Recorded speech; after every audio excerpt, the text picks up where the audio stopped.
Hello, guys. Welcome back. Welcome back to day two. How are you guys feeling? Tell me in the chat. How are you guys feeling on day two? Did you just get completely overwhelmed yesterday, or are you feeling good? Because I always want to be checking in. Tell me in the chat. How are you feeling on day two? Getting some new awarenesses? Did your meditation? Right?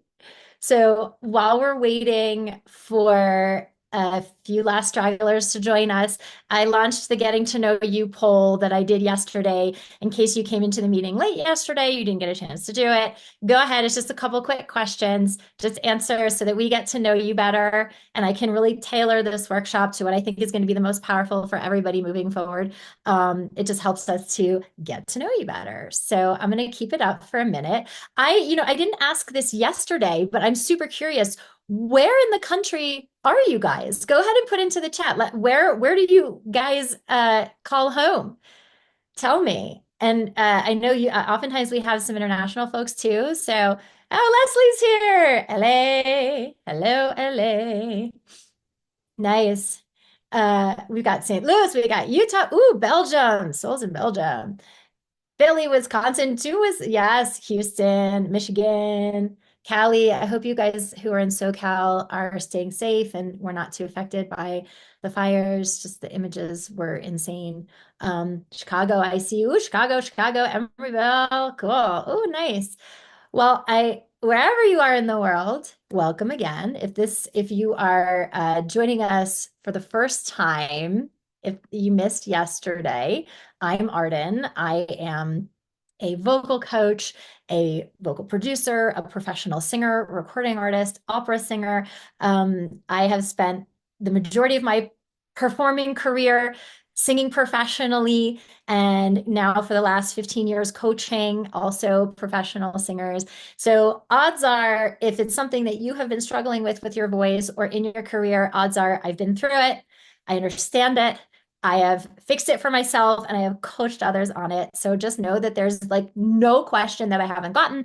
There's no issue that I haven't coached or gotten myself through. Whatever it is that you're dealing with, you're in the right place. So I'm so glad that you're here. Um, I'm really excited for those who were here yesterday and for others who may not. Just if you weren't here yesterday, introduce yourself in the chat, say hi. Make sure if you missed yesterday that you got the replay and that you're able to watch it from yesterday. If you haven't, it's super important stuff on mind-body connection that you need to know to move through the rest of this week in the most powerful way. So if you haven't watched it, get the replay link. Maybe Ashley, you could put the replay link in the chat if there's anybody here today for their first day who missed yesterday so that you can watch the replays. Super important to do that. Okay, thank you to those of you who were filling out the poll. Go ahead and wrap it up and I'm gonna end it so we can dive in to what we are gonna work on today. All right, so let me just end the poll. Okay, there we go. All right. And if you didn't get a chance to finish it, it's okay. I'll put it up one more time tomorrow. So I'm curious, who did their meditation last night? Tell me in the chat. Say me if you did your meditation. I want to know. Who did it? Awesome. Ooh, Javon, Justina, Gina, Leslie, Donovan, Catherine. Nice. Only 7, 8 people did the meditation? What? Come on, you guys, celebrate it if you did it. I want to know, but more than anything, I want you to celebrate that you did it. Peter, Kylie, Eva, Lisa, nice. Rob, nice. Okay. Oh, Kat did it twice. All right, twofer. Okay. Who did your meditation this morning? Who is 2 for 2? Did it once yesterday and did it once today? Type 2 in the chat if you've done it twice. If you did it once yesterday and you did it today. Nice, Javon. And you guys, I'm doing this not because there's any blame or shame. Like I see Julie says, "Oh, I forgot." It's okay, Julie. Like there's no blame and shame here. It's just data. And you have a new day today to make a different choice, right? So whatever you need to do to stay accountable, to do it today. Doesn't matter what happened yesterday. What matters is the choice that you make today. Now, question. Who did the thought exercise from last night?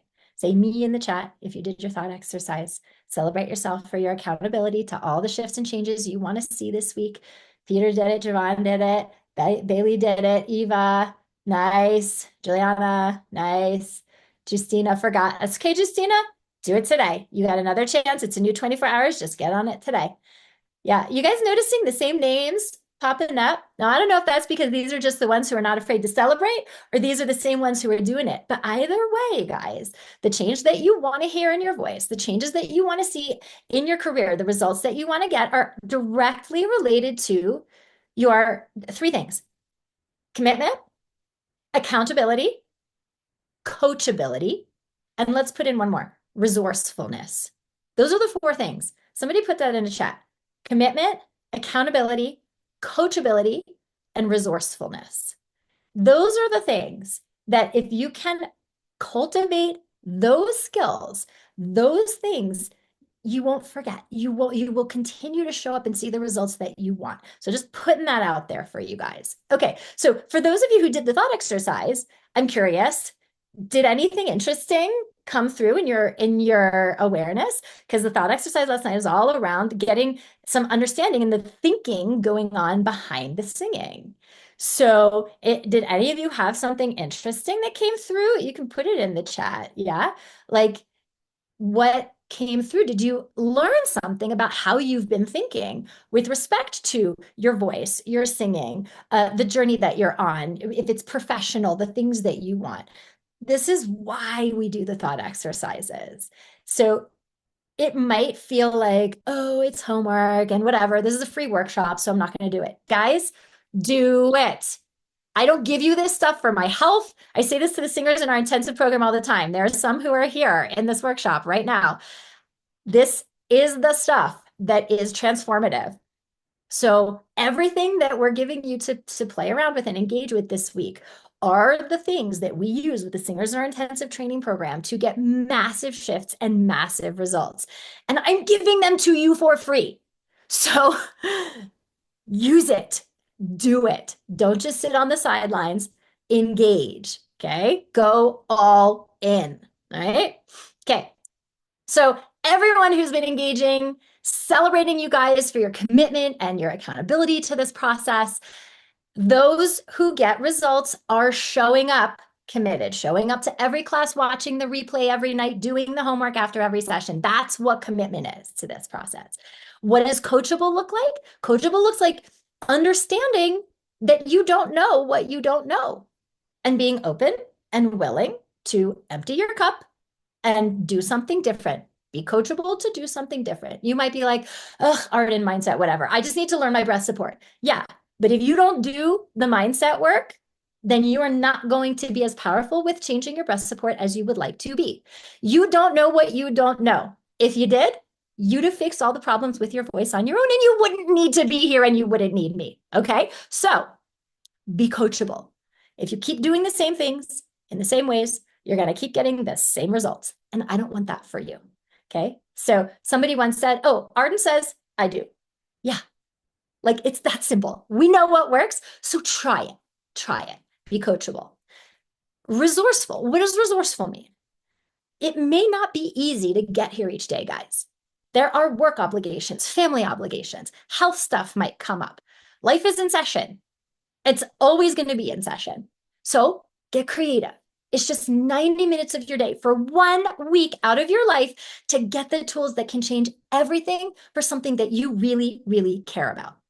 So being resourceful to show up even when life is happening and condition that muscle of showing up to your passion and to your dreams, no matter what else is going on. Okay. So I celebrate each and every one of you for embodying those things and being here today for day 2. A reminder that we have a fun scholarship contest that is going on throughout this week. So if you attend every live training this week, starting yesterday, you will get to throw your hat into the ring for a huge scholarship opportunity that I'm announcing on Saturday for our flagship intensive training program. But to be eligible, you have to have attended every day of the workshop live. And then at the end of the week, if those who have thrown their hat into the ring, then I'll announce the winner live. So, all right, enough about that. Today, we're talking about game-changing innovations for your technique in order to up your impact, and more specifically, innovations in understanding your breath support. And we have a lot to get to today. So just a reminder of our housekeeping.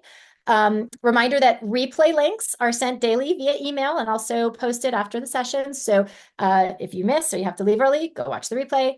The homework content for each day, whether it's a technique thing or a meditation or whatever, is in your Masterclass workbook. If you don't have the Masterclass workbook, say so in the chat. Ashley will give you the link where you can download it. Oh, she's one step ahead. See, this is why she's my brain. She's always one step ahead of me. It's super important because just to know that the replays of the workshop, they disappear on next Monday. So at the end of the 7 days, no more replays. So if you do need to miss or be late or whatever, just get the replays and watch them within the next 7 days. Don't put it off because they disappear at the end of the week next Monday. For today, so we're going to be doing a lot of training on technique and support. We're going to train first, and then I will answer your questions, okay? Jot down your questions for later. I guarantee you the question that you have in the moment is probably going to be answered 10 minutes after, so just jot down your questions, train first, save your questions for later. I may ask for some guinea pigs to coach on some of the breath support techniques we're going to do today, so use the raise hand function when that time comes. And the reminder, it's the little heart icon. If you click it, you can use the thing to raise your hand. Most important reminder, this is the safe space. This is the safe space to experiment, to try, to fall down, to get up, to explore. Those who share, those who sing, we encourage vulnerability, we encourage bravery. So I have a zero tolerance policy for any criticism, any meanness, any judgment in the chat. Please, that is one of our highest values here. So please do your best to uphold that. If you do want to coach live, just make sure that your original sound is switched to on. If you don't know what that is, then you haven't done it. So Ashley can put the link to how to do that. You might have to leave the Zoom meeting to set that setting and then come back in, but that's okay. Okay, I think we are through with all the housekeeping. So with that, who is ready for some innovations to create mastery around your breath support? Tell me, who knows that their breath support is not dialed in, and that is the thing that has been sabotaging them? Anybody know that? Just put me in the chat. I want to know who's really needs breath support help. Julie, Casey, Rod, Warren, yeah, Peter, Jerry, Javon, Holly, Catherine. Okay, so I'm on the right track here. I'm good. I'm glad to know we're doing this today. Sorry guys, I'm a little congested. My daughter, who brings home every germ from 6th grade, is currently sick, and I don't have it as bad as she does, but I'm a little bit congested. So if you hear me snarfing, that is why. Okay, so let's talk about breath support. I'm going to give you all the concepts up front here. First, I want to train you on the whole picture, because a lot of you probably, as you're saying, have gaps in your technique around your breath support that you don't even realize, which are sabotaging your impact. And so we're going to get some of you up here to coach on it. We're going to talk about it. We're going to go from A to Z. So first of all, why is breath support so important? And I know that most of you are like, well, duh, Arden, I mean, you need your breath for your sound. Yeah. And really, the reason that breath support is so important is because 90% of the issues that you're experiencing that are preventing you from accessing 100% of the potential in your voice are actually breath support issues. And 90% of the issues that make you feel insecure are actually breath support issues. Tension, breath support. Stamina, breath support issue. High notes, breath support. Agility, mixing, transitioning registers, right? Passaggio, going from head to chest and back and forth. 90% of the time, breath support. Pitch issues, if you're flat or you're sharp, yeah. So much of the time, when we fix the support, the pitchiness goes away. Strain, inconsistency, unreliability, breath support, breath support, breath support. I don't know if you guys follow me at all, but I did a post a couple months ago, which was this little Instagram post, and it said, singer, it's the air conditioning, me. It's your breath support. Singer, it's dairy, me. It's your breath support. So if you're picking up what I'm putting down, okay, it's 90% of the time your breath support. So let's get down to the foundations, because if you're going to learn how to make a bigger impact, we got to address this right away. So I want to go back to the foundations here for a minute. And before you roll your eyes and you're like, Arden, I've already been taught breath support for years. I already know the fundamentals. Remember what we said at the beginning, right? Those that get the biggest breakthroughs here show up coachable, understanding that you don't know what you don't know. So empty your cup and approach this with beginner's mind right now, okay? So the anatomy of support. Let's talk about anatomy for a second. So where's your diaphragm? Anybody know? Anybody know where your diaphragm is? Like you can type into the chat or you can just like demonstrate. Anybody know where your diaphragm is? Yeah, so some of you are in the right place and some of you are kind of in the wrong place. Yeah, Kelly, under the rib cage. Yeah. Yeah. So, but this is, really instructional here because what we need to understand the anatomy here for a second. So I want to, wait, let me just put my picture in picture here so I can see myself while I'm like seeing you guys. Okay. So I wore my yoga clothes today so you could like really see my physiology. Okay. So diaphragm is a dome-shaped muscle, looks like a plunger, an upside-down bowl, and it lives at the base of the rib cage. And so it is what separates your thorax, which is where your lungs live, from your viscus, which is below the diaphragm, which is where your intestines and your liver and all the other stuff is. Okay. So if you were to cut me in half, like literally saw me in half, right under my bra line, and take off my top, you would see this dome-shaped diaphragm three-dimensionally, okay? Lungs above it and everything else below it. Now, it is this dome-shaped diaphragm that inverts to become a bowl to make room for the lungs that are expanding and filling with air when you inhale, when you breathe in, okay? And this bowl diaphragm that then returns to a dome to slowly move the air out of the lungs that vibrates your vocal cords, or even when you're not phonating, when you're just breathing. Okay. So the diaphragm is what creates the vacuum. It is a vacuum. Okay. That then the lungs can fill when the air comes in. And it is the return of this bowl-shaped diaphragm back to the dome that moves the air out of the lungs. Okay. So what's instructional and really important to know about the diaphragm is that we don't have a ton of nerve endings in the diaphragm, very few. And so it's very hard to feel your diaphragm. And yet, so many vocal coaches, voice teachers, whatever, will say, use your diaphragm. How many of you have heard that? Use your diaphragm. How many of you have had a teacher say that to you? It could be a choir director, it could be a vocal coach. Use your diaphragm. Okay, so now you're trying to like use something that you can't even feel very well because it doesn't have a lot of nerve endings. And so many singers are just getting all up in there trying to like do something to like use this thing that doesn't have very much sensation to it. And it just, creates a ton of problems. Okay. Now, just because you can't feel it so well and behaves like an involuntary muscle doesn't mean that we can't affect it. Okay. So if you visualize this dome-shaped diaphragm that looks like a dome, it tucks in to all the other muscles in your abdomen and in your back. And these muscles, okay, you can feel and you can control and you can affect. And what you do with these muscles that the diaphragm tucks into directly affects what happens to this diaphragm, okay? And so concept number one for today is that, and so if you're following along in your masterclass workbook, this is concept number one. Breath support is about the muscles around the diaphragm that support the diaphragm to stay low and move slow.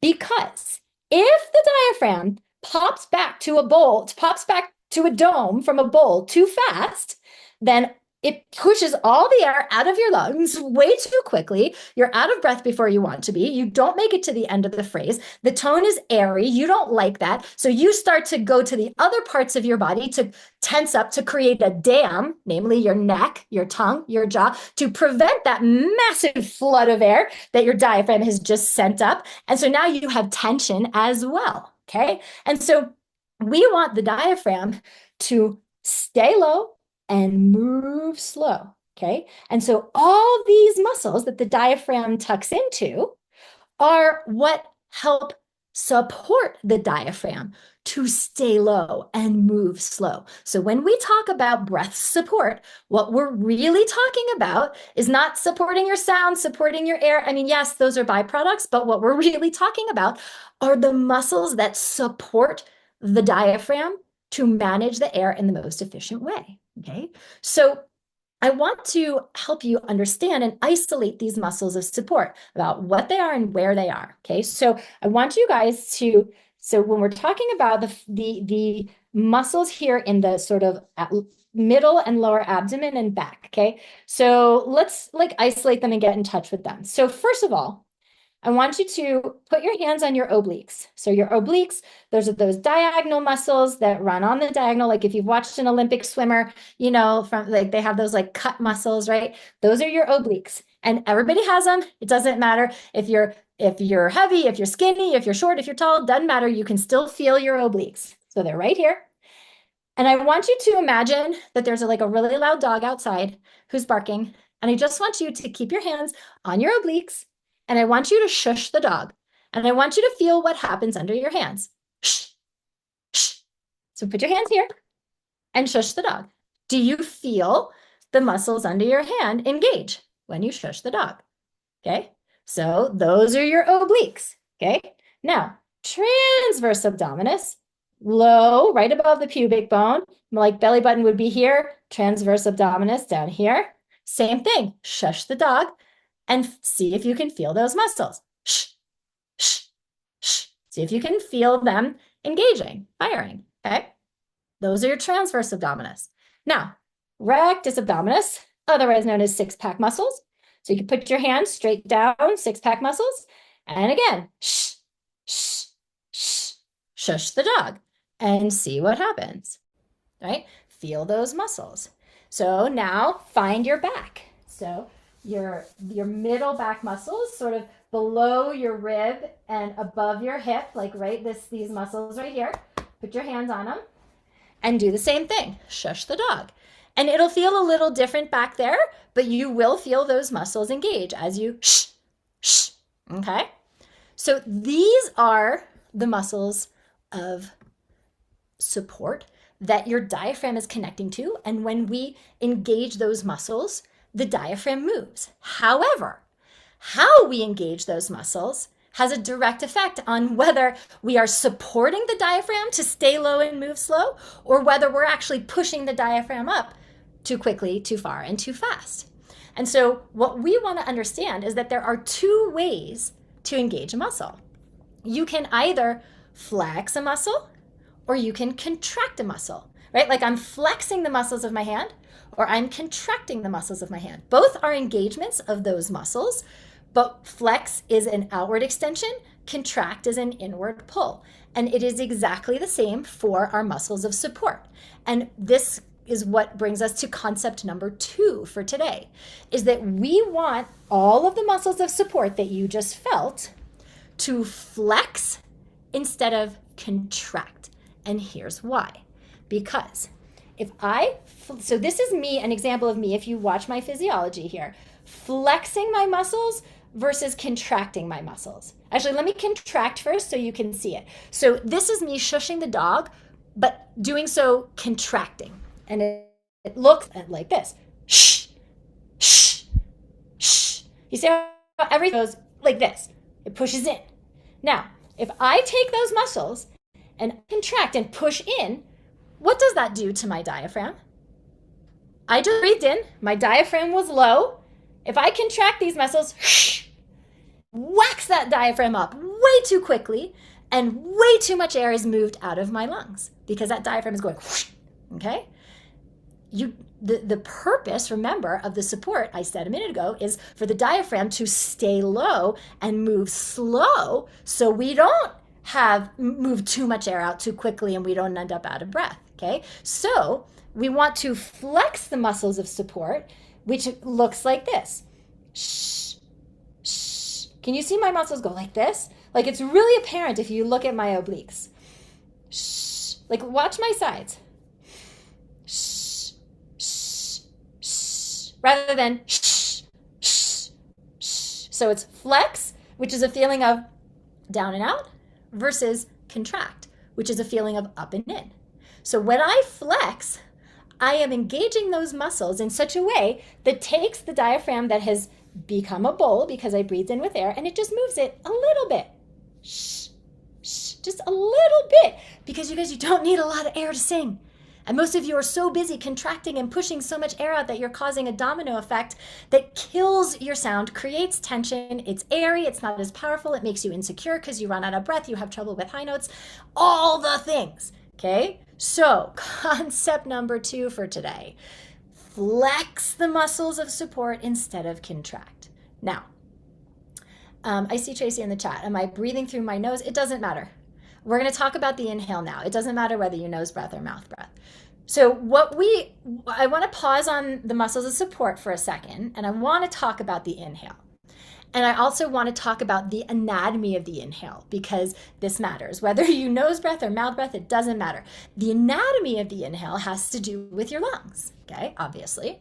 And when you think about your lungs, what most of us forget or don't realize is that there's more lung in the back than we have in the front. So our ribs are there to protect our lungs. The ribs stop here because the lung stops here. But the ribs go all the way down in the back because the lungs go all the way down in the back, okay? So number one thing for you guys to understand is that your lungs are in your back, okay? And so how many of you have heard breathe into your belly?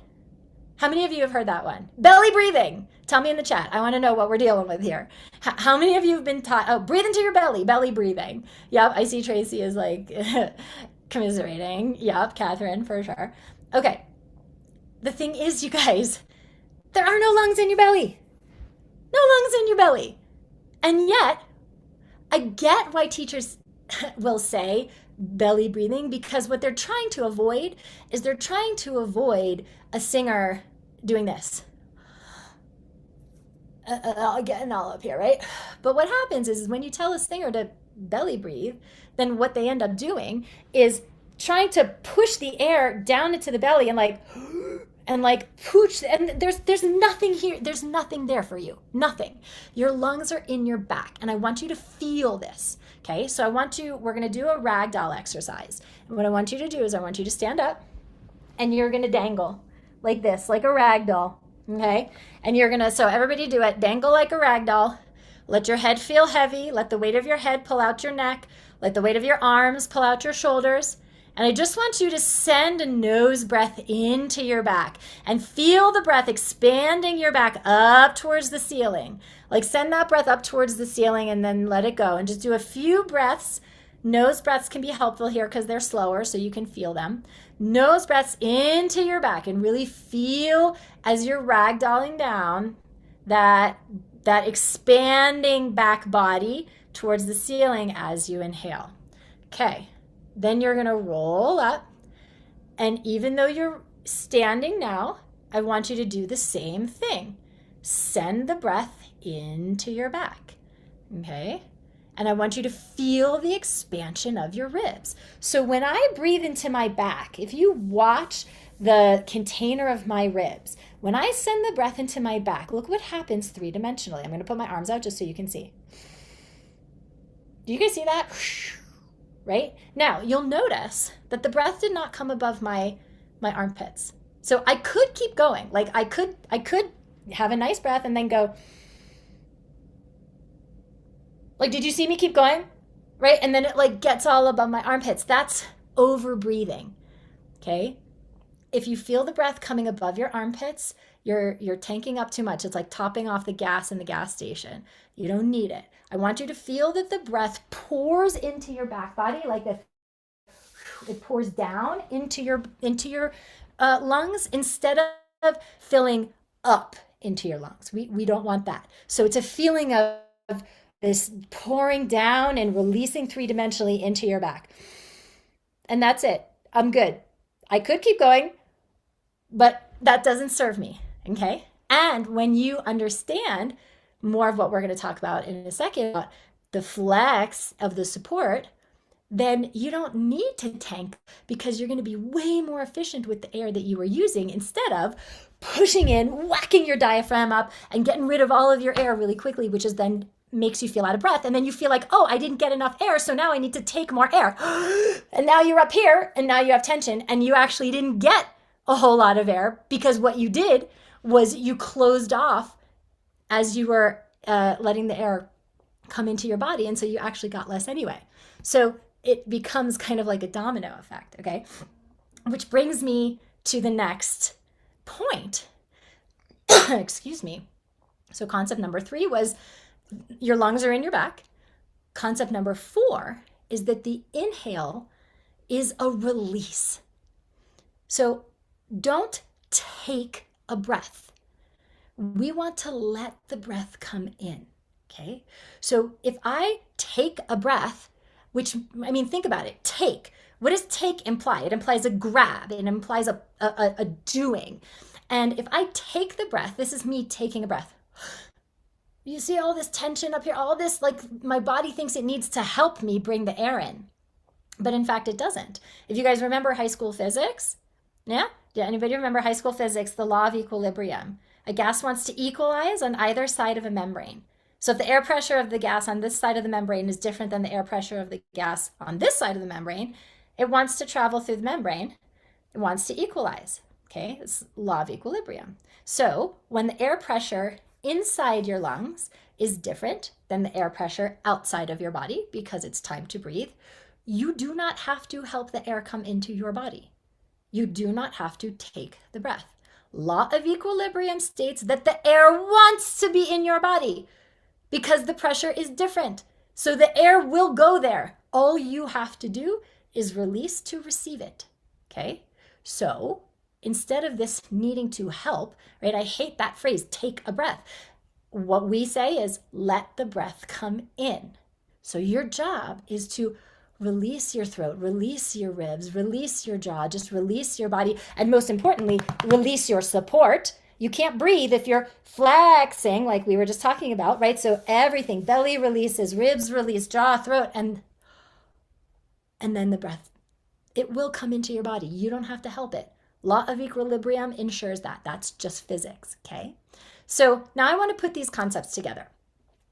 We release on the inhale, and then we flex when we want to move air to phonate. But before we even phonate, I want to do this on a hiss. Like I'm really breaking this down for you guys right now because I want you to go back to the basics so you really understand what your body is doing, okay? There's so much bad, just bad teaching around breath support and just faulty ideas going on around there that are just not based in anatomy. And guys, this is just science. It's physics and anatomy. That's it, okay? So what we want to do is we want to do a hiss like a snake, okay? And what we're going to do is we're going to flex the lower muscles of support like we were talking about. So you're going to put your hands on your obliques, okay? And this feeling of flex is what is your gas pedal that moves the hiss. But this is not the only thing in order to support air over a duration, okay? So when we were shushing the dog a minute ago, it was just a short little spurt. Shh, shh, right? And we learned and we saw how we want to flex to move that air. Shh. Like you can really see it if you watch me here. Shh, shh. That's my flex. But that's just a short little spurt. What we want to do is we want to flex over a duration. And what most of you do to move air over a duration is you do the opposite. You contract. You go to push the air in and out, okay? Excuse me. So flexing over a duration, it's not just about what's happening down here. We also have to understand the full container of support. So what I consider the container of support are, so in my imagination, it looks kind of like a glass like beaker, something like a glass vase or something. And so the ribs are the top part of the container. The lower abs and back and stuff are the bottom like part of the sides of the container. And then the bottom of the container is pelvic floor, otherwise known as perineum. You guys know what I'm talking about. We're all adults here. sometimes called the taint, right? The muscle between the and the right? Okay. So that's the bottom of the container. Okay. So when we are hissing over a duration, we do not want to compromise the container of support. We want all of the muscles, so the muscles between the ribs, the intercostal muscles, the muscles of support that we were talking about, rectus abdominis, obliques, transverse abdominis, back, right? Those muscles are flexing outward no matter what, okay? And pelvic floor gently flexing down. So everything is moving away from like the midline of the body, okay? And so understanding that brings us to concept number 5, which is about appoggio. So some of you may have heard this word before to talk about breath support, appoggio, which means in Italian, it means to lean. Also in Spanish, apoyar, to lean, right? And so what we want to do is feel an energy of leaning into this container of support, okay? So I want you to feel this, like, imagine that you have, like ladies, a strapless bra, or gentlemen, like a belt that's fastened around your rib cage. And it's fastened like one size too big. And so you need to expand so that this strapless bra or belt doesn't fall down. Okay. So what I want you to do, because most of you, you expand probably pretty well on the inhale, but then when you go to hiss or make sound, this is what happens. Did you see that? Okay. But those heavy bones of ribs, when they collapse around your lungs, what happens to this diaphragm? So this diaphragm was like this, and now these heavy ribs go like this, and it pushes it up. And so it pushes way too much air out. And then again, you're out of breath before you want to be. The sound is airy. You create tension because you're trying to control the sound from up here instead of where the support should be, and all the dominoes fall. Okay, so we want to understand how to stay nice and buoyant in the ribs. Because remember, all of this is in service of moving everything away from this diaphragm, so this diaphragm stays low and moves slow. Okay, and yeah, Holly, it does make sense because it's just anatomy. But most voice teachers, like, either they're not taught this or they don't know it. I don't know. It's a mystery to me because you can like literally look this shit up, pardon my French, in like, right? So, okay. So what I want you to do is I want you to wrap your arm around your lat and feel your back body. And I want you to, and so ladies, it's kind of get under your bra line, okay? And you're going to breathe into your back, into your hand. You're going to feel your ribs expand. And then you're going to use that term, lean. So imagine that you have this strapless bra around you and you filled it out. And then you're going to hiss and don't let the bra fall down. So you can see, watch me again. You can see me expand. I'm hissing. I'm still talking to you and I'm still leaning and I haven't let it go. And now I'll let it go. Okay, but we don't want that to happen while you sing. Okay, and so it's a different sensation for some of you who might not be used to it, but we call this leaning into the container. So we're going to do some on and off hissing to really give you that sensation of the on of the lean and then the release into the inhale, which is the off. So you're on when you're hissing and then you're off when you're not. And so you'll do like a four beat hiss. Could be kind of like this.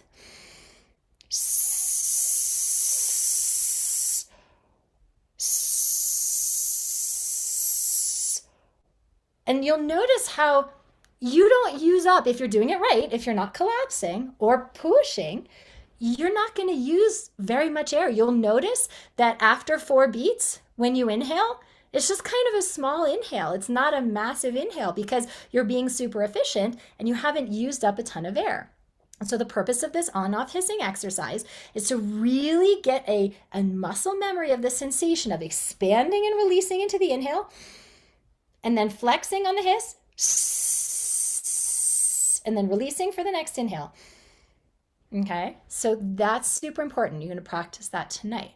Now, one most important thing about this is we're talking about flexing through those muscles. Don't let that bathing suit fall down or that strapless bra fall down, because if you do that bra is going to be down around your ankles, right? So it's flexing over a duration with that feeling of apoyo, and it's about consistency. So not going to the maximum of your flex all at the beginning, because then you're going to have no flex left for the second half of the phrase, and it's going to feel like this. And then it's like, which we don't want. Okay, so it's the gentle consistency, this flex and flow through the container of support. And the off is just as important as the on.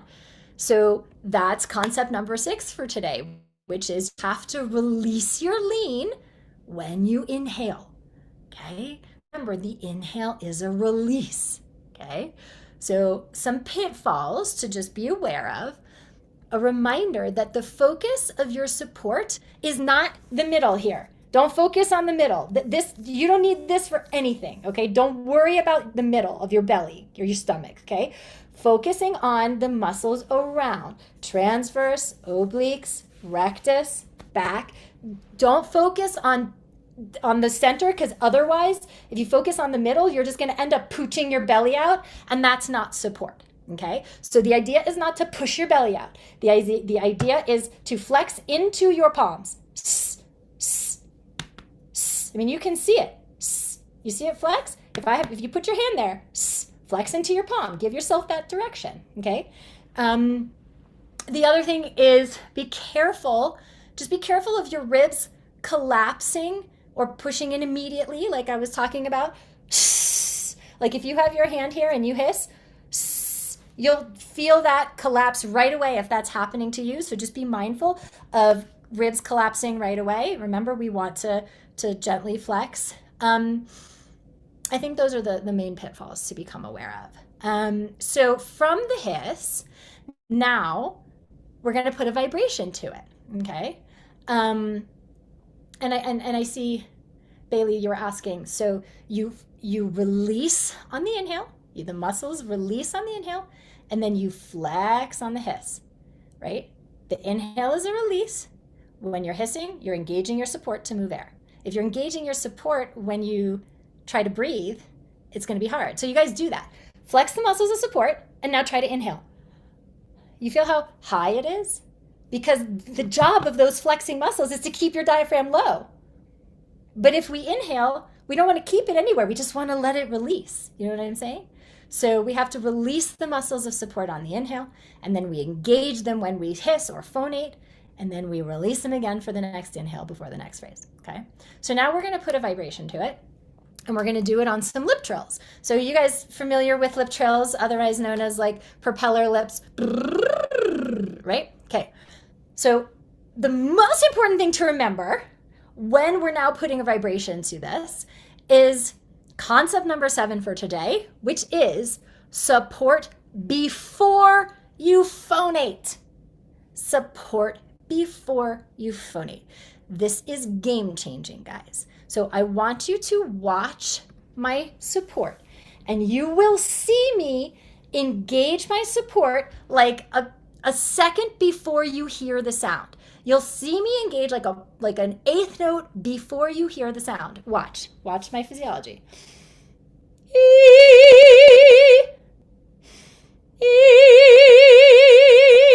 Do you see how this fires first? And what am I doing? I'm flexing. I'm not contracting. Watch me again. I start my flex before I phonate. Okay? And here's why this is absolutely essential.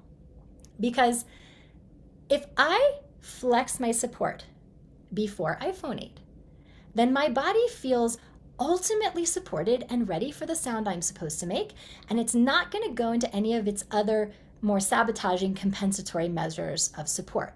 So if I don't support before I phonate, then what happens is I've started to sing before I've really hooked into that support, and my brain is going, what? how am I supporting this? Nothing in the lower part of my body was ready for that, and yet I'm singing. And so now other parts of my body will come in to compensate and support in the absence of the lower support of where it should be, namely throat, tongue, jaw, and sometimes upper torso. And so if you start to sing before that support is engaged, the only way your body knows how to support that sound is with these other parts of your body coming in to compensate that actually sabotage the sound, because this is not what supports your sound. Okay. And so now all of these things are in tension, and you've just started to sing. And that's why it's a huge reason why a lot of you have tension, have strain, have pitch issues, because you did not support before you phonate. This is key. Okay. So we're going to go from a hiss to a lip trill. And the way that you were using your body in the hiss, that feeling of gentle flow through the flex in the container, is exactly the same as how you're going to use your body when you go for a lip trill. Okay, so you're going to go back and forth from a hiss to a lip trill and not going to change how you use your body. So it's going to be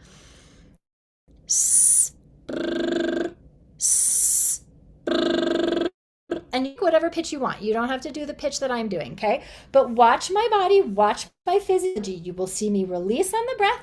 You will see me flex before I hiss and then flex before I phonate. And that flex and flow through does not change just because I'm flexing and then I'm adding a vibration.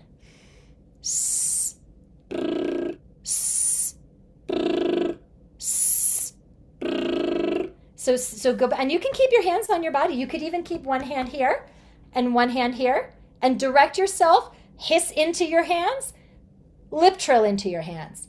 Hiss into your hands, lip trill into your hands. So try it. And when you go back and you watch the recording, or if you're watching me now, you'll see that my body is doing the exact same thing when I hiss or when I phonate, okay? So once you get that, and you really feel like your body's doing the same thing, then what we're going to do is we're going to remind us of our apoyo, that feeling of lean through, okay? And we're going to do a 1-5-1 lip trill. So we're going to now start changing pitch on the lip trill. So we're going to go. Now, the trick of this is that now you're changing pitches, and your head's going to want to go, oh my God, I need to do something to change pitch. And then you're going to lose that consistency of flow through your apoyo, right? Apoyo is support, okay? And the consistency of that support is what matters. And so if you're doing this, watch me. You see how my body is like trying to do each pitch and change for each pitch? And did you hear how the sound was like not consistent? Okay, that's, of course it wasn't consistent because my support was not consistent, okay? So what we want to do is we're going to lean and flex into that down and out sensation, and we're going to flow through the lean over the course of the lip trill, and we will not change support when we change pitch. And that is concept number 8 for today. Do not change support when you change pitch. If it is changing, it is not supportive, right? Think about things that support, right? The things that support things, they're stable, they're constant. Like the legs of a table, they support the top of the table. They're steady. The legs are not doing this. You know what I mean? Like your bra is there to support your girls. Like your bra is there. It's not doing this, right? Things that support things are stable. And so your support is the same way. We do not want it to be in and out, okay? So me supporting, consistently flowing through that lean over the course of the lip trill, no matter that I'm changing pitch. So if you think about a surfer, right? So a surfer, if the surfer catches a steady wave, that surfer could be doing flip-flops on their board. And if that wave is steady, they will make it to the beach. But if the surfer catches a jerky wave, it's going to jerk them off their board and they're not going to make it to the beach. So this feeling of gently flexing down and out, leaning out into this container of support consistently over the course of the entire phrase, that's like the steady wave. Okay, doesn't matter how many pitches change, doesn't matter how many words there are, if the syllables are changing, doesn't matter. That remains consistent. So what we're going to do in the 1-5-1 of the lip trill is, did you notice how stable this was? That was different than what I did last time. What I did when I was demonstrating the bad habit is that's on the support, then off right before I change the next pitch, and then flooding it to get to the next pitch, and then pulling off again. So what I want you guys to practice, it is the consistency of the support that matters, okay? So as we do lip trills, and you guys are going to get an MP3 in your Masterclass workbook to practice for these lip trills that you can do tonight, and they're 1-5-1, and it's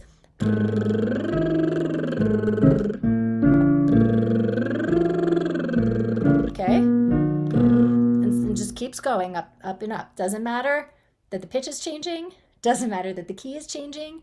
Your job in practicing this is consistently gently leaning further down into your flex as you move through the phrase. Couple of pitfalls to be aware of as you're practicing this. Don't focus on your lips for the lip trill, okay? This is your gas pedal, not this. So if you're trying to start the lip trill by focusing on starting your lips, that's what's going to happen, and nothing is going to vibrate because you did not start with your support. And what did we say? Support before you phonate, okay? So this is your gas pedal. This goes first, okay? Another thing that can be helpful is to think B, instead of P. Because if you tend to think P, you're going to be focusing on pushing and exploding air out instead of okay, so that can be a little helpful trick too for, as you're practicing this. Okay, so now we've gone from supporting a hiss to using the same container and leaning on that support on a lip trill, which adds a vibration.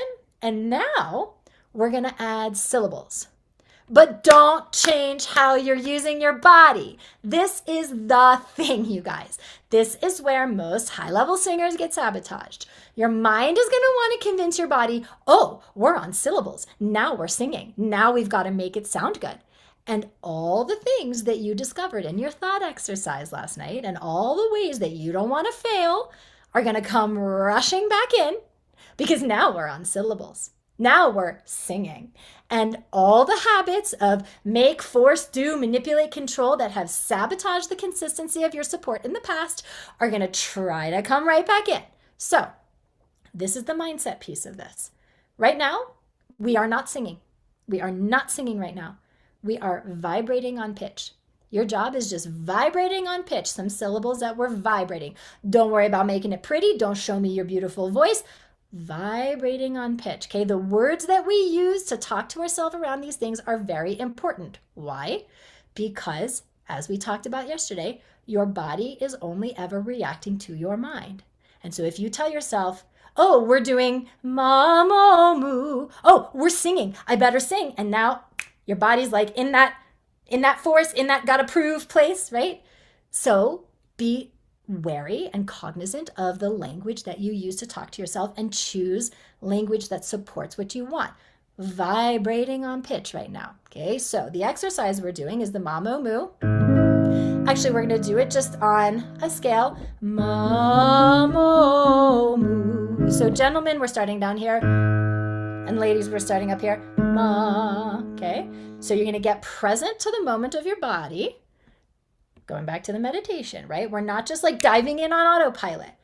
Get present to the moment of your body and then direct yourself to use your body in the exact same way you did on the lip trills. So in the lip trills, you did 1-5-1. And you're gonna feel yourself lean into your flex. use the progression to set up how you want to use your body on the mamo moo. So you're going to lean on a hiss, then you're going to lean on a lip trill, then you're going to practice your lean on the mamo moo, and you're going to do it back to back. So you're going to hiss first, then you're going to lean on the lip trill, then you're going to lean on the mamo moo. Mamo moo. Okay? And the whole point is that when you're hissing and you're in the lip trill and you notice how your body is showing up, to be able to be present enough to be able to say, hey, if I can do that there, I can do that here too, and experiment with what that sound feels like. Okay, so a reminder that that lean is gentle and consistent. And when I say that lean, it's my flow through, my down and out flex. I'm not holding my flex, I'm flowing through it over the course of the phrase. And this is, in my imagination, I view it like a single bow. So if you were a string player and, it's a single bow, mamo moo, instead of like 5 bows, one on every note, mamo, and then what am I doing? That support is not consistent, okay? So it's that gentle, consistent, single bow feeling. And then do not forget to release the support when you breathe for the next phrase, okay? So bringing that present moment awareness to the moment of singing and asking yourself, get curious, when do I lose my lean? Let me use the witnessing that I've been learning in the first meditation, and let me put my hands in my body, and let me follow my body in my present moment with my mind and see, when do I lose my lean? And you may notice something. You may notice that you go from, expand to contract. You may notice that you go from flex to contract. You may notice that you start right in on the contract. But this is the power of the awareness. You can't change what you are not aware of. So do not practice on autopilot. Tap into your awareness. Get in that present moment space, in the moment of practice, and witness and notice. Okay, so let's see how you are putting this all into play in your body.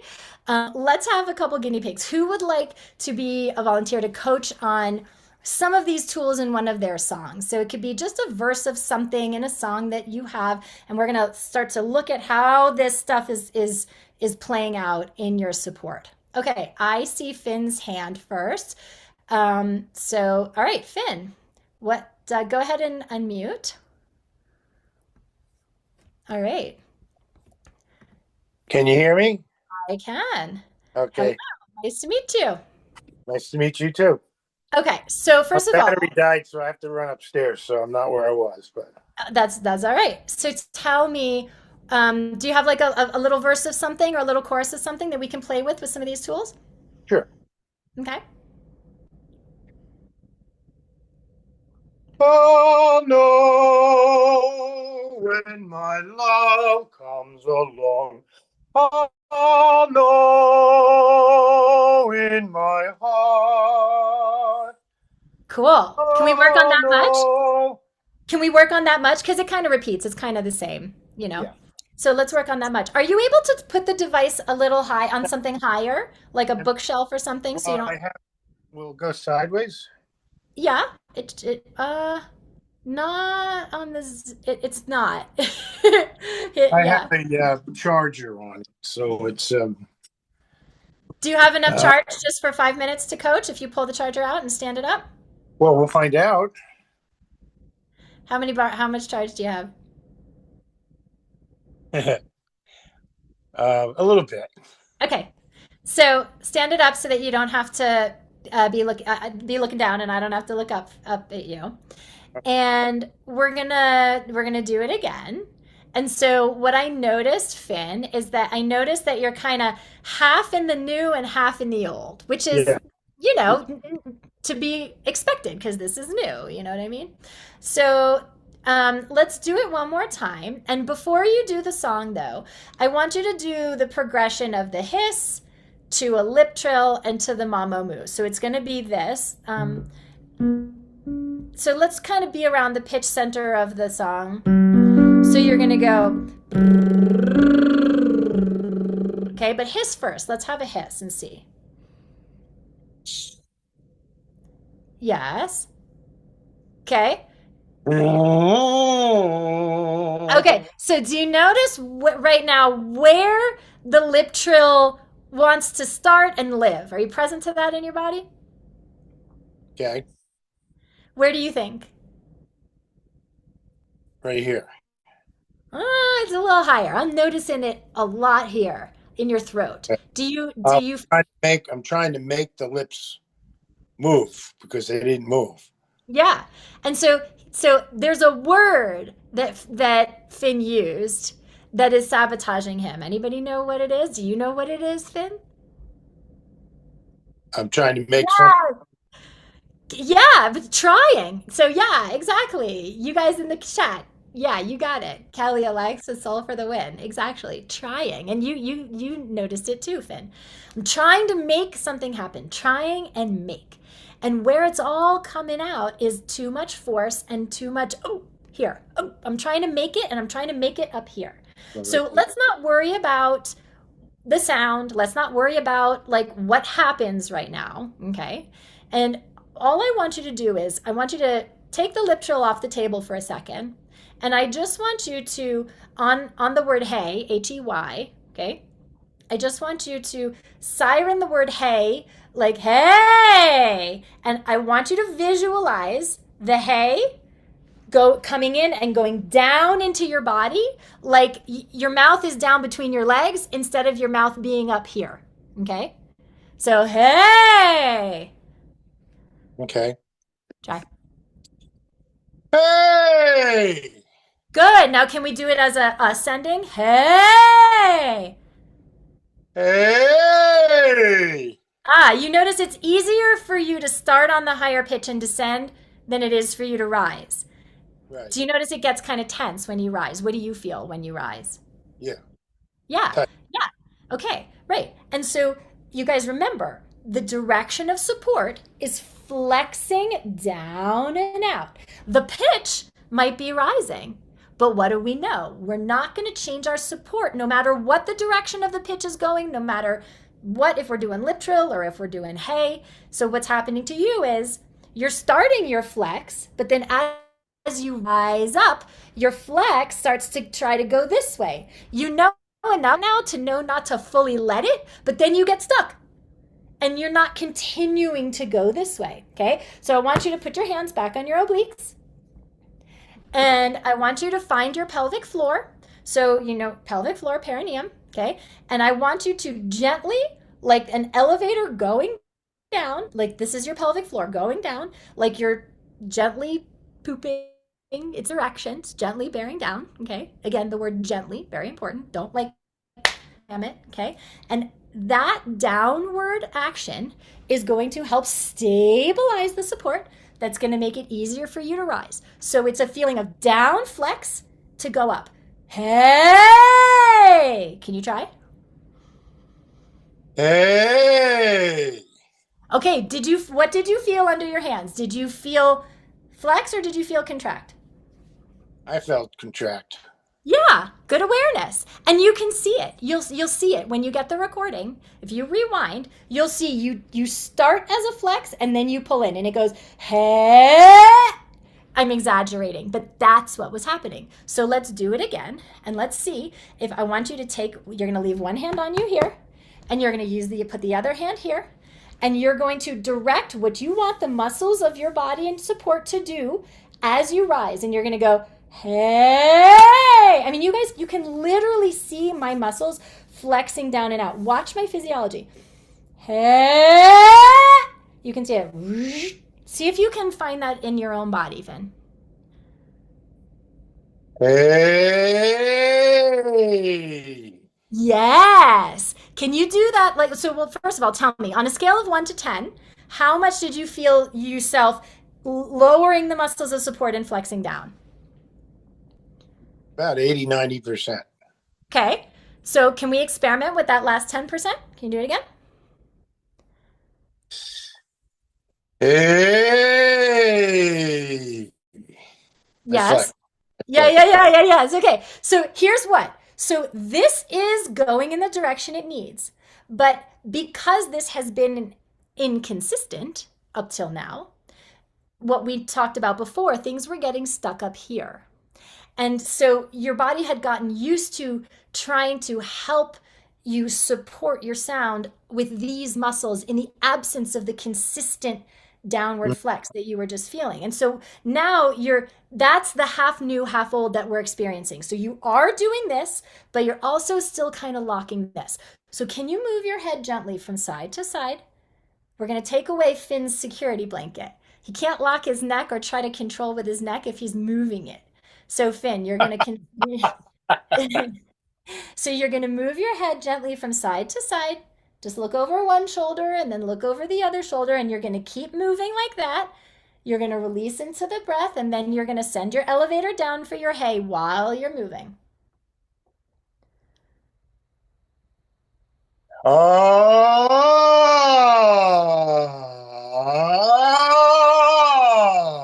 Okay, Finn, this is textbook, and you're going to laugh your head off when you watch this recording back. So this is what happened. You were moving, And I and you stopped. start you yeah, you stopped. You went ah, and then you moved again, and then you stopped. Ah, so this neck was like, oh, you need me. Oh, we lost Finn on his battery. Okay, we'll get him back. But did you guys notice that? Okay, like his habit is to control from here because his mind doesn't trust the lower support to support him. And so that was like totally evident because he couldn't keep moving. He grabbed when he went to phonate. Okay. So when he comes back, I'll explain a little bit more about this. But this, you guys, this really shows the relationship in terms of like the compensatory tensions that you guys experience. And you'll notice that when he was not moving before I asked him to move, he was only sirening kind of up to a certain note, but he actually sang higher than that when he sang. And so his security blanket to go up in his range is to grab here. And while he can get a result out of it, my guess is that it tires him out. He gets probably strain, vocal fatigue, and inconsistency because this is actually not where the support belongs, as you know. It's down here, okay? So here, Javon, why don't you pop in and while we're getting Finn back. And Ash, will you let me know when we get Finn back? Okay. So what are you noticing as you're kind of singing along and doing the lip trills along? Anything particular? Yeah, that sometimes I'm still trying to contract versus flex, it Okay. seems. Okay. So, do you have your original sound turned on? Yes. Okay, great. So let's just do some lip trills and see what happens. Okay. So here, why don't we start here? 151. So we're gonna do okay. Okay. Good. Okay. Hang on one sec. Finn, I see you're back. I'm gonna come back to you now that you're back, but let me work with Javon for a sec because I think some of this may make sense, and then we're gonna circle back to you, Finn. So I just want you to know I see you and I know you're back. Okay. So Javon, can you see yourself in the frame? Can you see? Can you see Yes, yourself? I can. Okay. So what I want you to do is I want you to put your hand right down your six pack, right down the center of rectus abdominis here.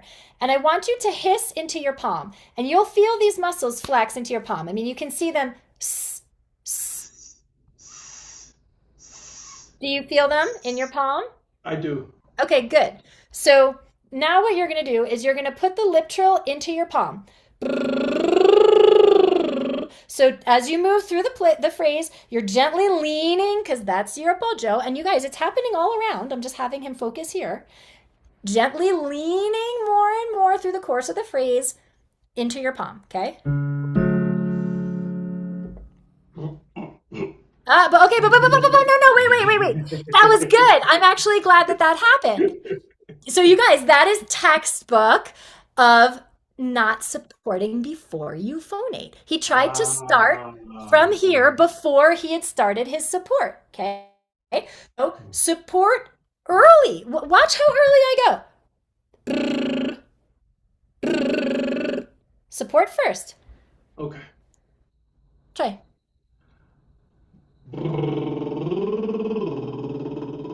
Okay, that was better. Now I'm going to ask you, did you notice that in the moment that you went to support earlier, which was good, that Mm. your throat engaged to I try felt it a to, little you bit. did. Yes. Yes. Yes.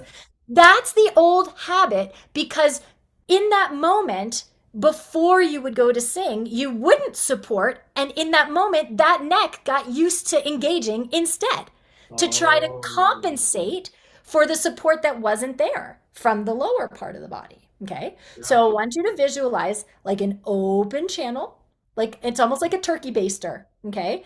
And it's like this is your gas pedal. This can stay open because you're managing things from down here. So, how open can you maintain your throat? And start this before you phonate. Try it again. Let's go up a half step.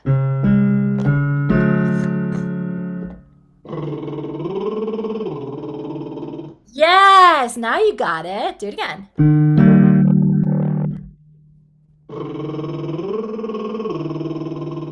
Yes. Okay, what are you noticing about what this feels like and how you're using your body?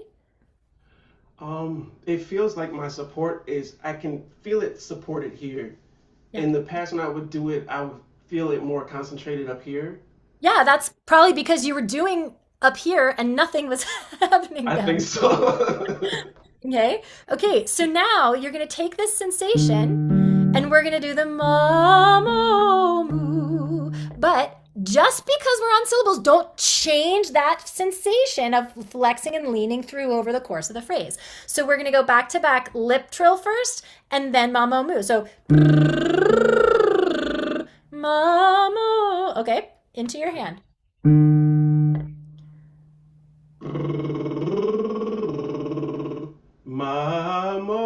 Mamomu. Okay, not bad. We're going to do it again. Okay. And I want you to notice on the lip trill something that is showing up even more when you do the mamo moo. So Mm. remember how we talk about do not change support when you change pitch. And so Mm. what's happening, and I'm noticing, and you can watch the recording back, and if you watch your body on what you just did, I'm going to exaggerate, but what we got was and it was not that bad, okay? But Mm. it is enough of a change every time you change pitch to change direction that then when you went into the mamo moo, we got H's. Mamo. Because body is used to pumping on and off support when you Oh. change. So we're going to go back to the lip trill and I want you to be as slurpy derpy Javon, as gooey as you can possibly be, like egregious, like slurpy on the lip trill. Okay, hand Okay. here and you're gonna slurp into your palm. Okay, okay, Mamomu. good. It's better. I want you just to do the lip trill and I Okay. want you to play with the idea of like thinking of it as one thing. Instead of thinking of it as three pitches, this pitch, and this pitch, because if your body thinks it's three things, it thinks it needs to do three things, and it Mm. doesn't. This Mm. is one thing, you guys. It doesn't matter how many pitches I'm doing, it doesn't matter what direction I'm changing. So if you think of this as one thing, it's a train on a track. Can you try that again? And Mm. really, so there's no arrival points. You're just sliding through. Okay. Yes, that was better. So now that same gooey thing that you were doing on the lip trill, you're going to do on the mamo moo. Mamo. Again, one bow, not mamo. Okay? Try it. Okay. Just do the lip trill and then the mamo moo.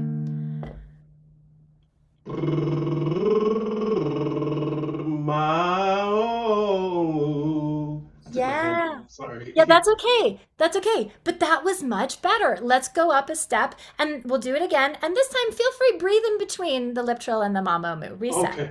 Okay. Okay.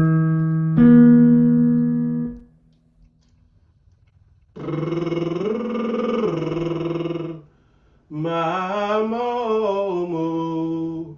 Yes. Okay. So what is the distinction for you? How are you going to find this again in your own practice? What are you noticing in your body and how you're using it? I am noticing I'm trying to power each note individually. I think I Instead need to of, work with the hisses versus it just being one column of support and then like I'm flowing with it. yes. So that idea, you guys, that one thing, the support doesn't change. If it changes, it's not supportive. Mm. So I could be singing, massive passage work, whatever. Me, me.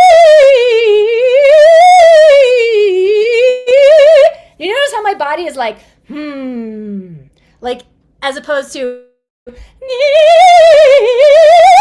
it's a Mm. and it's to get tense up here because my body is no different than yours. And if I'm not supporting consistently, I need to be, other parts of my body will try to come in and compensate to control and support that sound also. Okay. So as you're practicing this, and this is not just for Javon, this is for all of you, okay? Your job is to recreate the feeling of the good sound, not the sound of the good sound. Did you notice how when I was working with Javon just now or with Finn a minute ago, not once did I ask them, what did that sound like to you? Not once. Constantly checking in, getting present to what did you notice? How did your body feel? How were you using your body? Were there sensations? Was there an image? Because your job is to recreate the feeling of the good sound, not the sound. Because what it sounds like, you guys, what it sounds like in your head is not what it sounds like out here to us. You've Mm. all heard your voice on a voicemail or something, and you're like, is that me? It's, and, but yet, so many of us make these adjustments so that it sounds great inside our head, but most of the time it doesn't sound as good out here. And now we've gotten into all these bad tensions and habits that have made it sound a certain way inside our head, but that actually sabotage the most efficient, most beautiful sound that our body would otherwise make if we could align and learn what the feeling of the good sound is, not the sound of the good sound. So as you guys are practicing, really check in with that. It's a huge part of this. Thank you, Javon. That was great. Finn, are you back? Come back on camera. Okay. Oh, Okay. There we I'm go. back. Yay. Okay, so we were doing hay, and I'm curious if you can take the coaching that I gave to Javon and start to put that into practice in your own body. Don't look down at me on the device because I don't want your alignment to be here. Okay, so find what's center for you, and I'll tell you if I need you to look at me. Okay, so let's do it again, and you're going to move your head. You're going to move your head gently from side to side. Oh, I'm not letting you off the hook on this one, my friend. This is it for you. Okay? So gently moving your head from side to side. Yep. And I just want you to siren as you move your support consistently down. Hey! And your one job is to just continue to move your head. Hey. Uh-huh.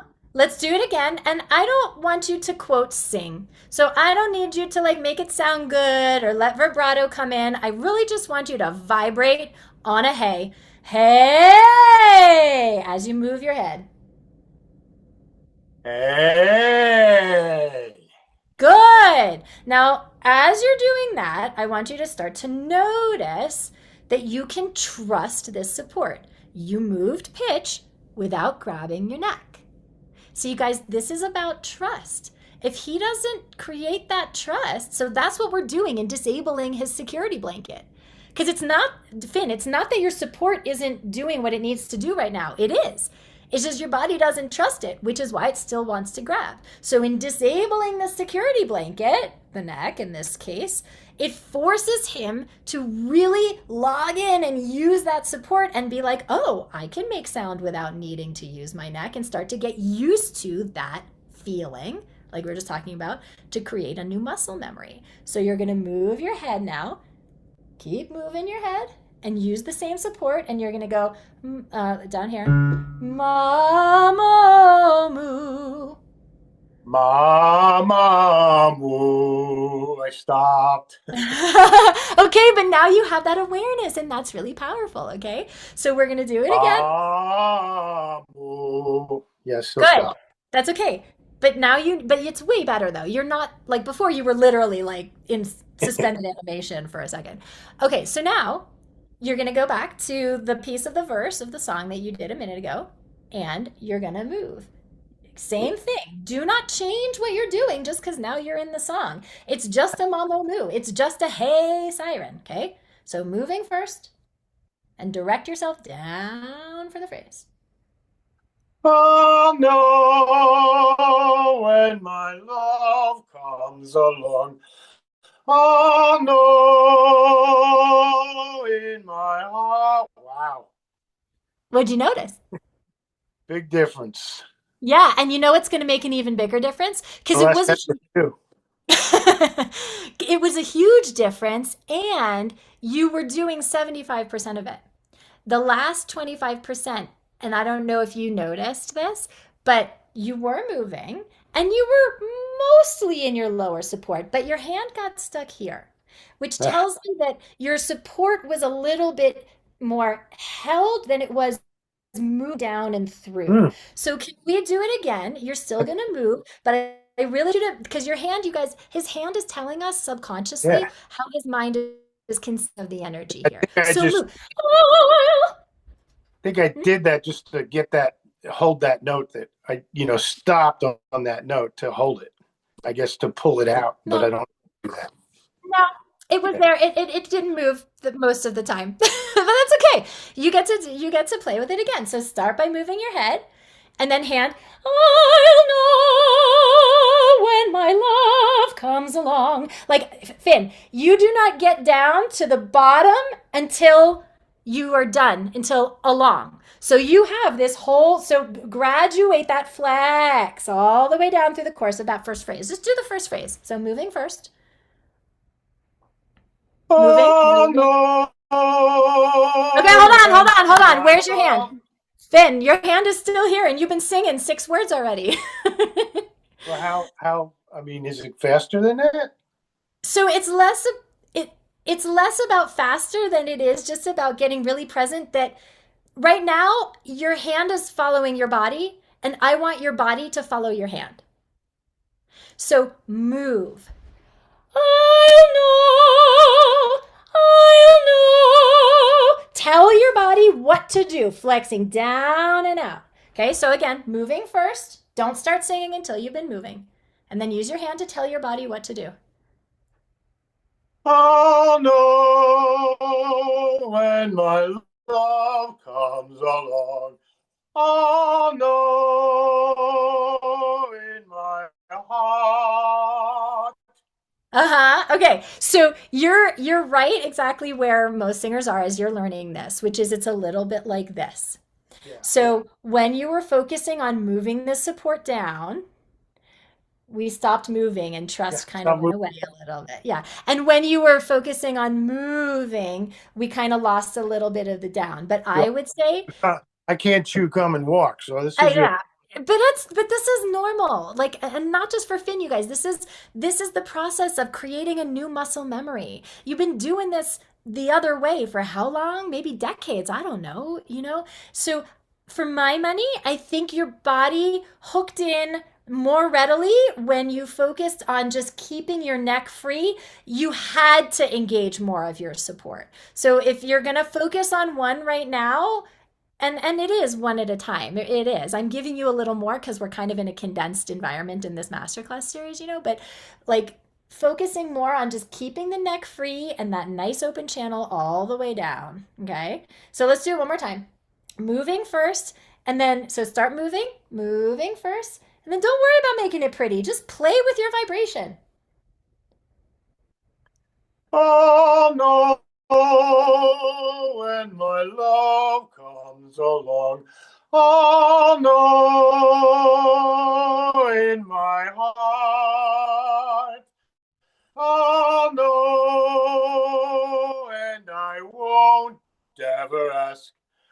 Am I right? Am I wise? Am I smart? It's really hard to keep my head moving.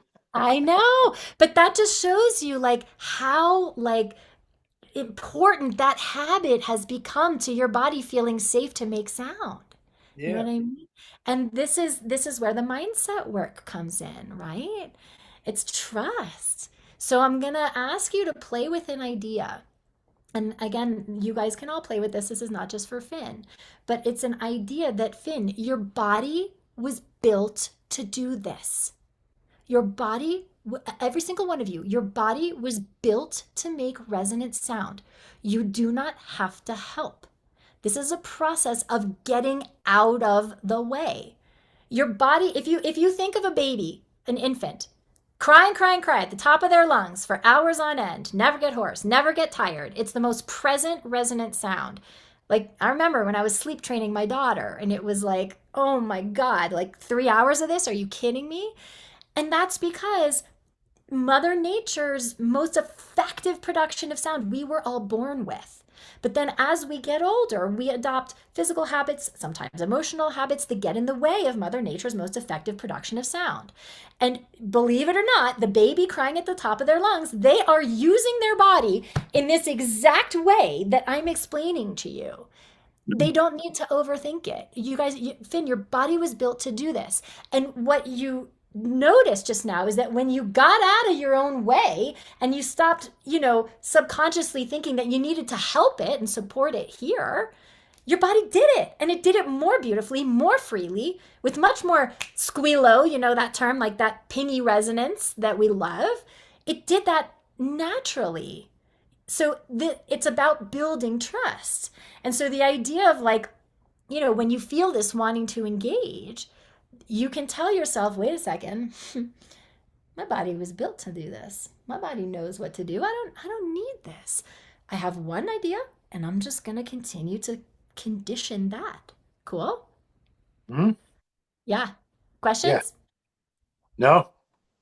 Okay, good Good. job. Awesome. Thank you. Okay, so that is our time today, you guys. We're coming up on 90 minutes. If you didn't get to coach today, that's okay. I got like 5 more days of this. So I want to go over the homework for a second. Find tonight's homework. So it's MP3s to practice with of the lip trills and the mamus, and you can find them to download in the Masterclass workbook. If you don't have that workbook still, Ashley's just put the link in the chat for you, so you can download it there and find those MP3s to practice with. And then here's what I want you guys to know about practice, okay? Practice is a mindset. That you practice does not matter. How you practice does. So I want you to practice the how, not the what. So what I mean by that is practicing the what is being like, oh, I'm practicing lip trills. You're just blazing through lip trills, and that doesn't get you any new change or shift or transformation. It's not about the lip trill. It's not about the mamo moo. Okay, these are just vehicles for you to learn the how. Okay, so there's a saying that I use with the singers in our intensive training program, which is know the quarter that gets you the gumball. Okay, so for Finn, the quarter that got him the gumball was releasing his neck and moving. Okay, for Javon, the quarter that got him the gumball was the idea of one thing, single bow. Okay, so if Javon is practicing lip trills and mamo moos, and he is not putting in that quarter, meaning practicing the intention of one bow, one thing, then he's just going to keep, he's going to do lip trills and he's going to do mamo moos, but he's just going to keep practicing in the old way because he's practicing the what and not the how. Okay, so give yourself, practice the intention, practice the thought that gets you what you want.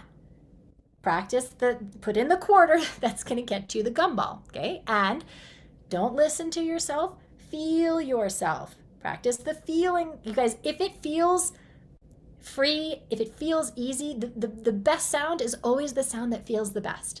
If it feels like work, then you're working too hard. You're doing too much. If, it might feel like work up here. You need to think these are new concepts. But if it feels like like you're just trying too hard or you're straining, or if it hurts, if it doesn't feel good in your body, that's your body telling you something's not right. You're not doing it right. Okay. So we want to pay attention to those things. That's data.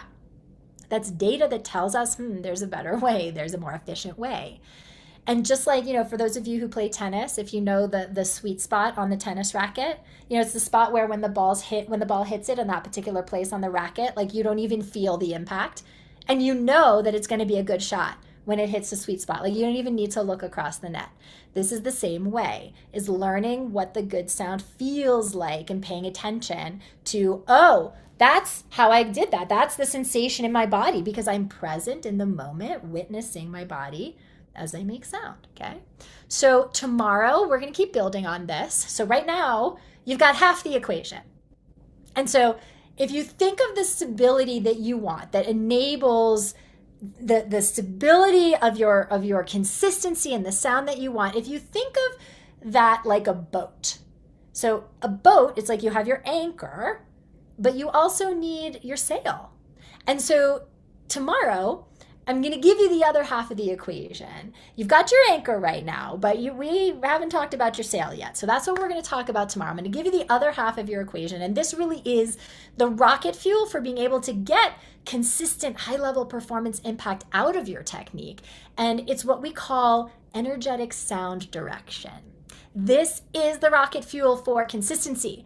And this is the ammunition that taps you into the maximum potential of your sound. So you've got a much better understanding now with these tools for rock solid support, but it's not enough.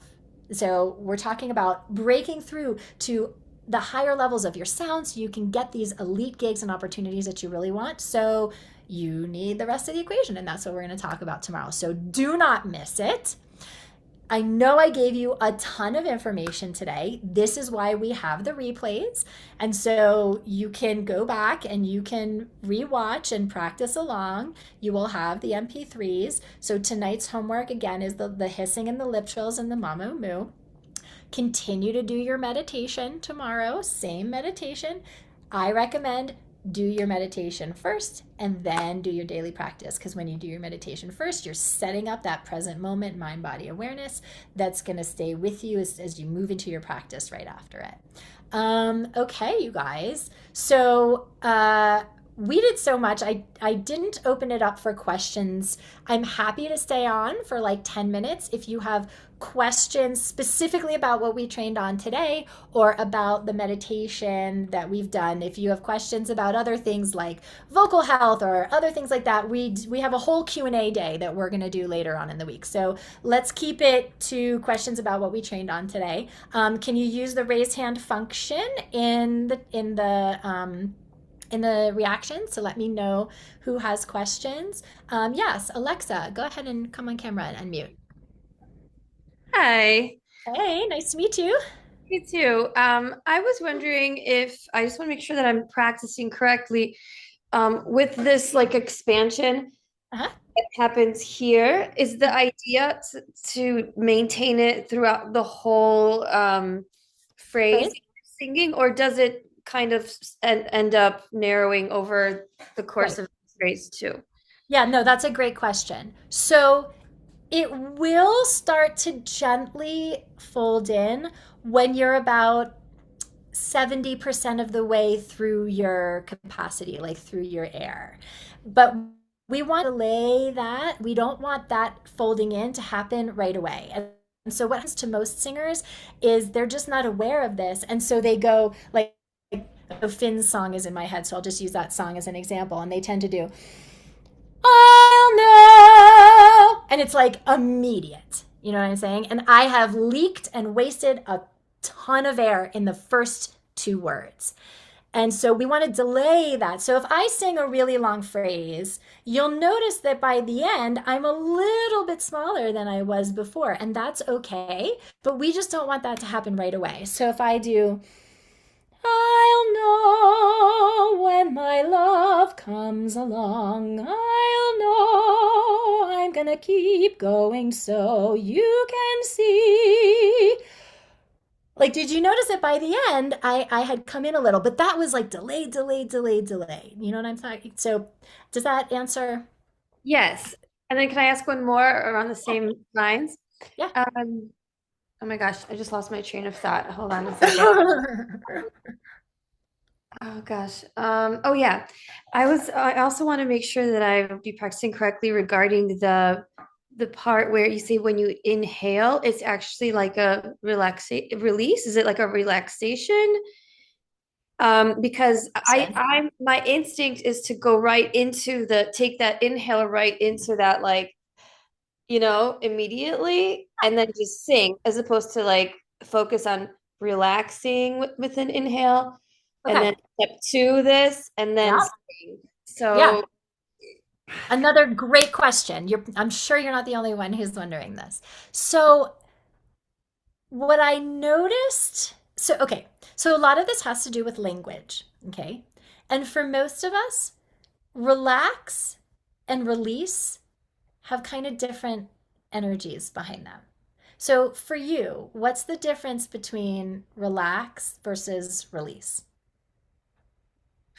I guess maybe I'm equating them and I shouldn't be. I guess for me a release is like a ah, you Okay, know. okay, wait, no, no, no, no, that's great, that's great. So do you guys notice what she did when she released?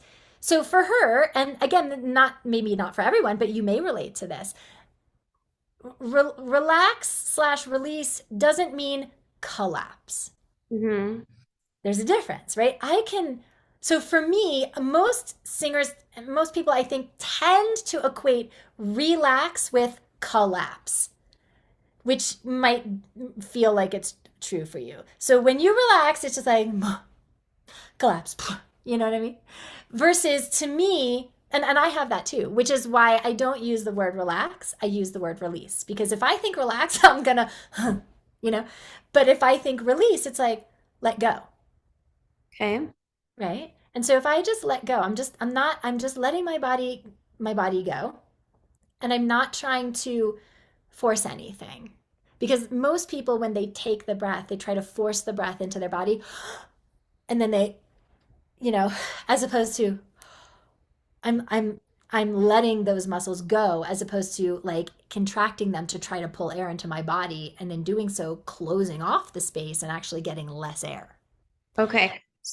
So do you feel that as like a three-step thing the way I'm imagining it? Sort of like inhale, expand, sing? No, No. you're okay. So, but what that tells us is the order that you're doing things is not efficient. You're saying, uh, inhale, then expand, then sing. So what that tells us is you're trying to use your lungs that are filling with air to be the thing that's like pushing your ribs out as opposed to I want you to let your ribs go and then the air will just come in and whatever amount comes in is what is meant for you. Otherwise, you're going to overbreathe to try to push your ribs out, to try to like use your lungs and the air coming in to expand your ribs. And we're doing it the other way. We're releasing the intercostals, the muscles between the ribs, releasing the muscles of the belly, releasing the muscles of the throat and the back and the jaw. And then the air that comes in is what was needed. So I want you to do an experiment. And I noted, well, I'll circle back into what I was thinking in a second. Let's do the experiment first. So can you stand up? Can you stand up? Okay, can you tilt your screen a little bit more so I can see your face? Okay. Yep.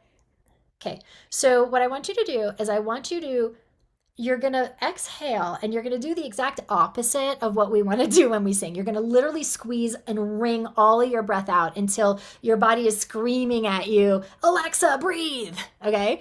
So you're going to, and you're going to get rid of all of it. And then what you're going to do is you're not going to think about taking a breath. You're not going to think about pulling air into your body. You're just going to get rid of it, wring all your air out. And then all you're going to do is drop it, release your belly, release your ribs, release your throat, release your jaw. Just open and just see what happens. Okay, so get rid of it, blow all your air out, get rid of it, get rid of it, get rid of it, squeeze it out, keep squeezing it out, rid of it until you're ready to breathe, and then open your body. Uh-huh. Let's do it one more time. Like really go for it. Okay. Yep.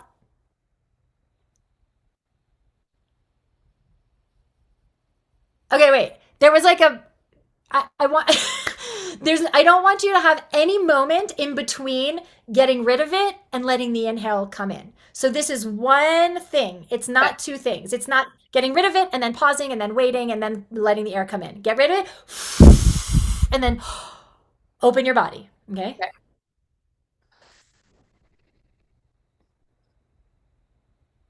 Okay. Good. Hmm. Let's What did you notice about that? I did feel it kind of naturally expand this way out then too. Yes, it does naturally because you're releasing. You had been tensing, and the only direction I gave you is let go. Okay, that makes sense. Okay. But there was one part of your body though that didn't quite want to release with the rest of it. Are you present to what it was?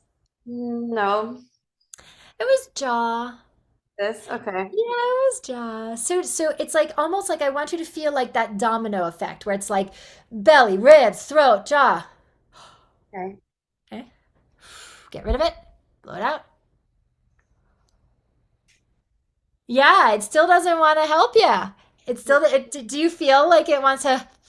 I was consciously trying to relax my jaw, but I can see I'll pay attention to it when I practice tonight and Okay. watch the Yeah. video. And just giving yourself the direction, release, not relax. Mhm. Okay. And one last question, and that's some super detail oriented here. With the release, when you do release, where do you typically feel the air coming in the most? Is it kind of here or Nope. just everywhere equally or No, my back. in your back? You do feel it come in there naturally. Okay. Yeah, but I feel it there the most because that's the biggest. Like my Mhm. back, my whole back, you know what I'm saying? Like that's the biggest. But it's like I feel it my belly lets go and I feel so you guys know like do you remember Back to the Future and the DeLorean? Like how the doors of a DeLorean open like this, right? And the hinge is at the top. So I kind of have this visual and the way it feels in my body is like my rib cage, the hinges are like on the top and my ribs are just like whoosh, and in the back whoosh, and on the sides. Whoosh. So if I blow it out, like, did you see everything kind of went like, you know what I'm saying? So it is three-dimensional. I tend to feel it more in the back just because the back is the biggest. Mhm. But you know, Okay. you might feel it differently because everybody's physiology is a little different, you know. Thank you. Good That was very, questions. very helpful. You're welcome. Good questions. Okay, Saul. Hi, Arden, can you hear me? Hello. Yes, I can. Nice to meet you. You too. So, my question is about lip trills. Yeah. And so, to let you know, I've been doing lip trills for around 2 years, but I learned 4 months ago that I was doing them wrong. Okay. And I think also, thanks to one of your videos, I kind of realized that I was not tackling them properly. But so now I have a question when I do lip trills is how do you know when it's too much air versus too little air and You're, enough yeah. sound? Your lips will stop. So you guys, the reason I use lip trills to coach breath support and like by the way singers who are the most advanced singers we're still doing lip trills like I still do lip trills as the first thing that I do when I warm up because I'm warming up the efficiency of my support when I do that. So if you think of and the reason why it's so great is because your lips are approximating the vibration of your vocal cords. And so remember, we talked about that the diaphragm, it's that steady rise that's moving your air. And so it doesn't take a lot of air to sing, you guys. It's the exact right velocity, meaning speed of air, and the exact right volume, amount of air through the cords that creates subglottal pressure and supraglottal pressure that vibrates the cords in the exact right efficiency of vibration and will vibrate your lips in the exact right efficiency of vibration. So if you are not, if your support is not consistent or not going in the right direction, meaning if you're contracting and not flexing, that changes the stream of air. Mhm. the stream of air that moves through your cords and the stream of air that moves through your lips.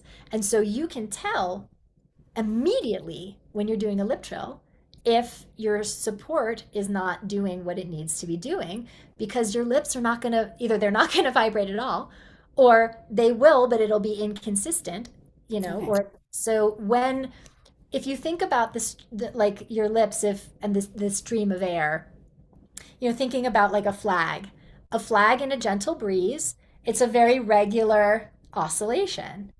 A flag in a Mhm. hurricane. Okay. Yeah.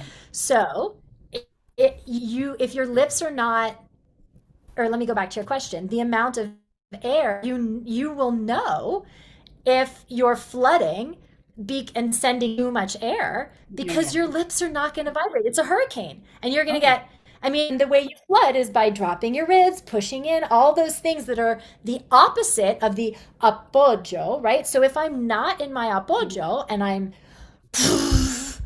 my Okay. lips are not going to vibrate either. I Mhm. need that focused, narrow, steady stream that's managed down here. Does that answer it? Does that answer Yeah, it? yeah, yeah. I think I was more concerned about how much sound comes out versus how much air sound, like pitch sound versus air Okay. sound. So if you put your hand like, I don't know, 6 inches in front of your mouth, okay? Okay. So when I do a lip trill, I feel a little bit of heat. Okay.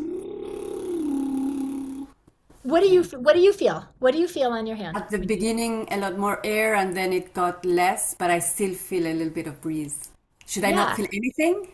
No, no, no. You'll feel Okay. a teeny Okay. bit, but what you noticed is important, which is that you're probably pushing too much to try to start the lip trill, which is why Yeah. you get that, you know what I'm Yeah. saying? So Hmm. you can think, instead of thinking explode the lip trill, because you guys, the language matters, what would happen? So do it again and think drink in the lip trill. Drink it in. Try it.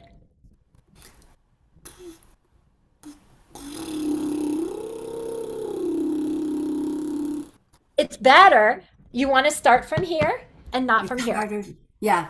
I Yeah, noticed it's harder to start because this was not engaged yet. exactly, Yeah. exactly. But Yeah. see, that's why lip trills are so great for working on your support, because you had an immediate, like if you went to sing on that phrase, you would have started to sing it. Probably you could get away with it a little bit. It would have created tension. It wouldn't have felt as good and you wouldn't have the Yeah. stamina. But this is like immediate. You knew what was going on. And so you Mhm. can address that. Yeah. Yeah, Yeah. good Yeah. question. Very cool. Thank you. Yes. All right, you guys, good questions today. I love it. Thank you for showing up with your full energy and your full focus. I will see you guys tomorrow. We are going to be doing the rocket fuel, like I said, so do not miss it. You only have half the equation right now. Get on your homework, and I will see you tomorrow. Bye, everybody. Thank you. You're welcome. Have a good day.